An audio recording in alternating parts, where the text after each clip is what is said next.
तो आहार कितनी बार करना? तो नियम तो है एक बार करना, चाहे मुनि हो और चाहे गृहस्थ हो। कब करना? तो बात आती है दोपहर में करना। इसका एक महत्वपूर्ण कारण यह है कि शरीर में वात, पित्त और कफ, ये तीन की प्रकृति होती है, और इन तीन में जब इम्बैलेंसिंग होता है तब रोग पैदा होते हैं। इन तीनों का जब तक संतुलन है तब तक शरीर निरोगी रहेगा, और इन तीनों में इम्बैलेंसिंग होगा तो शरीर में कहीं ना कहीं प्रकोप आएगा और वो रोगी हो जाएगा। आयुर्वेद का कहना है कि दोपहर में 12 बजे से लेकर के 2 बजे तक पित्त उठता है, और वो पित्त जो शरीर में उठता है वो भोजन के पाचन के लिए उपयोगी बनता है। अधिक से अधिक जाएं तो 10 बजे से लेकर के 2 बजे तक का समय अपन मान सकते हैं आहार का, आयुर्वेद के अनुसार।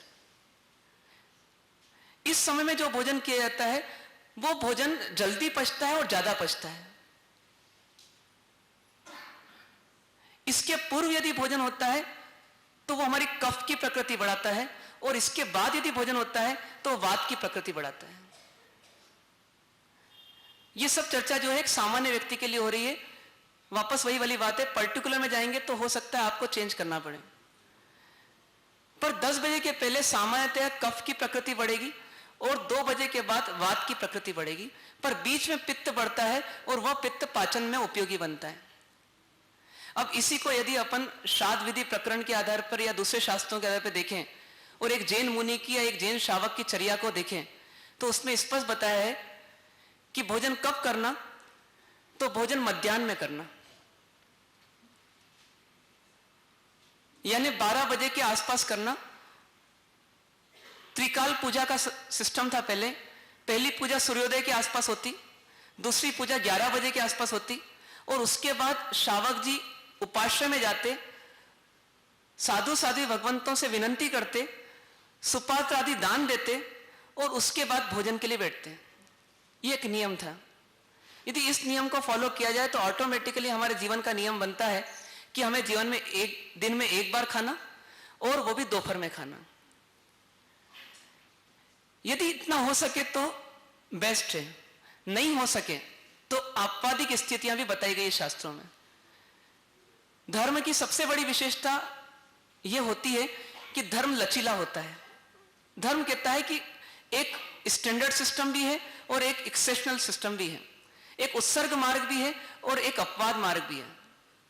यदि उत्सर्ग यानी स्टैंडर्ड सिस्टम पे जी सकें तो बहुत अच्छी बात है, पर ना जी सकें तो अपवाद में आ जाइए, पर अपवाद में भी एक लिमिट पे जाकर रुक जाइए। अपवाद का मतलब यह नहीं कि पूरी छूट है। अपवाद का मतलब है कि आप अपनी बाउंड्री को थोड़ा सा विस्तार कर रहे हैं, पर ऐसा नहीं कि बाउंड्री लेस हो रहे हैं, अमर्यादित नहीं हो रहे हैं। मर्यादा तो है, लेकिन मर्यादा को थोड़ा बढ़ाने का नाम अपवाद है। तो जब अपवाद की बात आती है तो फिर कहा गया कि कितनी बार खाना, तो 2 बार खाना, जिसे हमारे यहां के सिस्टम में कहा जाता है व्यासना करना। व्यासना मतलब बेअसन 2 बार भोजन करना। कब कब करना, तो एक सामान्य नियम तो यही कि 10 बजे के आसपास करना और शाम को 4 बजे के आसपास करना। यह आपवादिक स्थिति। एक व्यक्ति, एक स्वस्थ व्यक्ति, सामान्य व्यक्ति यदि दिन में 2 बार भोजन कर ले तो कभी वो अशक्त महसूस नहीं करेगा अपने आप को। मतलब एक सामान्य व्यक्ति भी इससे अधिक खाता नहीं है, इससे अधिक जो खाता है वो अपौष्टिक आहार ही लेता है। अक्सर चाय पिएगा, कहीं बाजार में जाएगा तो कुछ चाट खा लेगा, पकोड़े खा लेगा, भेल खा लेगा, पर भोजन के तो 2 ही बार होते हैं आज भी भारतीय संस्कृति में, और फॉरेन में भी इसी स्थिति होती है।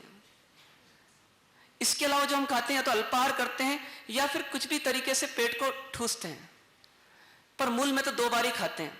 यदि हम एक नियम बना लें कि हम 2 बार ही भोजन करेंगे तो आप सोचिए कितना टाइम अपना सेव होगा। आज व्यक्ति को दोपहर की चाय पीना है, एक आदत पड़ गई। चाय पीने में कितना समय लगता है आपको?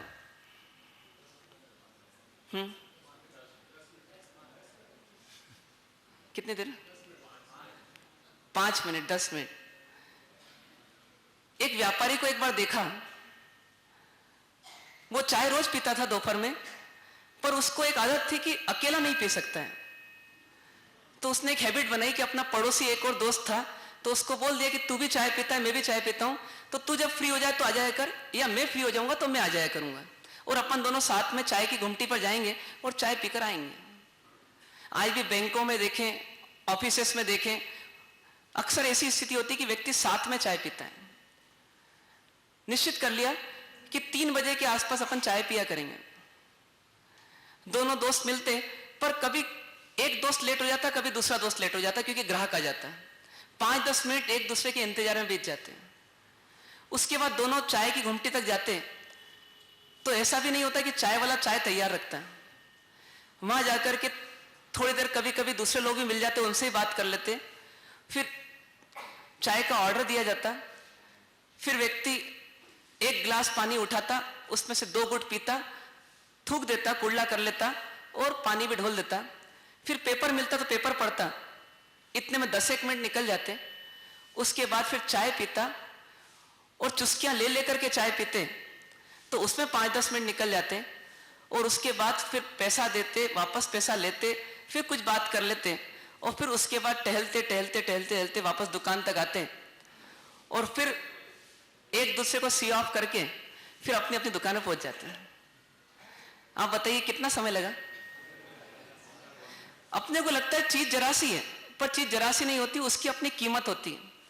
आप कह रहे हो कि 5 मिनट में चाय पी लेते हैं, पर आपने वो नहीं गिना कि चाय बनाने में समय कितना लगता है घरवाली को। वो समय भी काउंट होगा, वो बर्तन मांजने में समय कितना लगेगा वो भी काउंट होगा। ये सब चीजें देखें तो पता पड़ता है कि अल्पाहार और पूर्णाहार दोनों में समय में कोई विशेष अंतर नहीं पड़ता। कैलोरीज में अंतर आ सकता है, पर समय में अंतर नहीं आएगा। इसलिए कितनी अच्छी पद्धति हो कि अपन एक नियम बना लें कि दिन में 2 बार ही आहार करेंगे, और हम में से ऐसा कोई नहीं जो मर जाएगा, उल्टा स्वस्थता ज्यादा रहेगी। आयुर्वेद में एक बात और कही गई है कि शतायु होने के कुछ लक्षण बताए गए।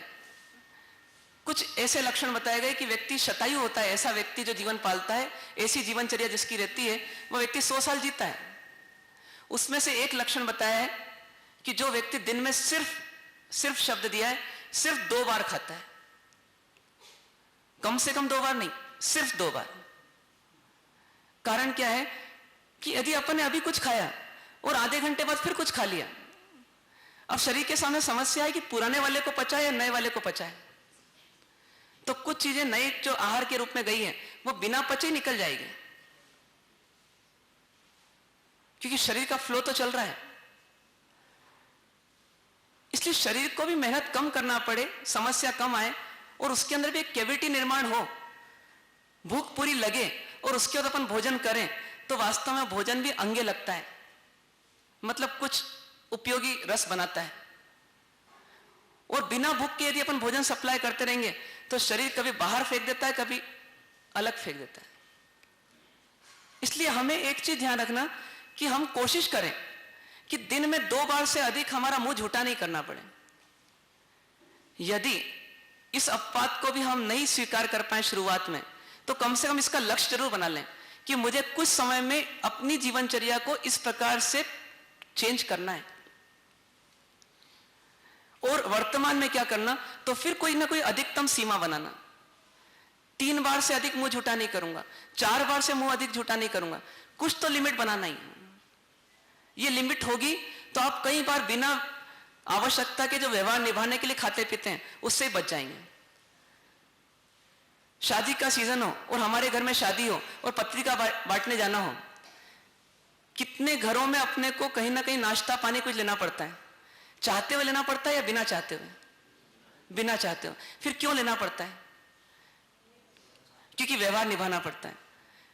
यदि हमने एक धार्मिक व्यवहार निभा दिया और एक पचक्खान ले लिया सुबह कि मैं दिन में 3 बार से अधिक नहीं खाऊंगा, तो हमें बाकी सब व्यवहार नहीं निभाना पड़ेंगे। एक धार्मिक व्यवहार निभाने से हमारे को बहुत सारे बिना काम के फिजूल के व्यवहार नहीं निभाना पड़ेंगे।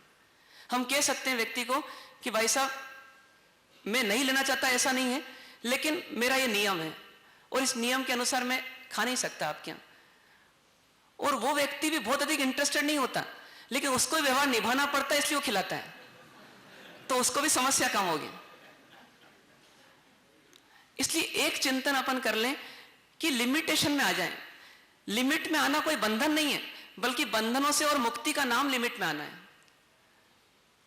आपको कोई फोर्स नहीं कर पाएगा, कोई दबाव नहीं डाल पाएगा, यदि आपका नियम है तो इस प्रकार से दिन में 3 बार 4 बार जो भी अपने विवेक से आपको लगे वो आप विवेक से तय कीजिए और उसको स्टेप बाय स्टेप कम करते जाइए।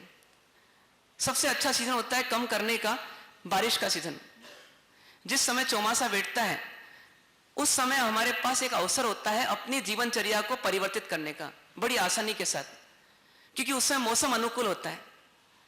और यदि हमने उस समय एक फेरबदल कर डाला, हमने तय कर लिया कि चातुर्मास की शुरुआत से मैं व्यासनायक का प्रयोग करूंगा, आपको प्रयोग करते करते महसूस होगा कि बड़ा आसान नहीं है। जब आप इसमें अभ्यस्त हो जाएंगे तो आपको लगातार 4 महीने चातुर्मास के मिलेंगे जिस समय एनवायरनमेंट अनुकूल होगा, उसके बाद ठंड का मौसम मिलेगा, उसमें भी एनवायरनमेंट अनुकूल होगा, और गर्मी तक पहुंचते पहुंचते तो आपका शरीर अभ्यस्त हो चुका रहेगा, उसकी प्रैक्टिस हो चुकी रहेगी। फिर गर्मी में यदि आप व्यासने को कंटिन्यू करते हैं तो रात में प्यास लगेगी या भूख लगेगी वो सवाल ही नहीं उठेगा, क्योंकि 8 महीने आपको प्रैक्टिस करते करते हो चुके होंगे। बहुत लंबा समय 8 महीने। और चातुर्मास लगने के पहले हमारी मानसिकता बन जाए कि नहीं मुझे करना है। कभी कभी अपने को कहा जाता है कि आज से आपको ऐसा करना है, तो एकदम सिर पे दबाव आता है, पर अपन तय कर लें कि 1 सप्ताह बाद ये करना है, तो 7 दिनों तक जो ऑटो सजेशंस मन में चलते हैं कि मुझे करना तो है ही, मुझे करना तो है ही, मुझे करना तो है ही, तो मानसिकता बन जाती है और शरीर भी बन जाता है वैसे। तो अभी उचित समय है अपनी मानसिकता का विकास करने का और अपने प्रयोगों को उचित समय पर आरंभ करने का। इसके लिए ज्ञानियों ने एक व्यवस्था और दी है कि हम कितनी बार खाएं उसको तय करने के साथ साथ हम एक तपस्या के माध्यम से और जुड़ जाएं।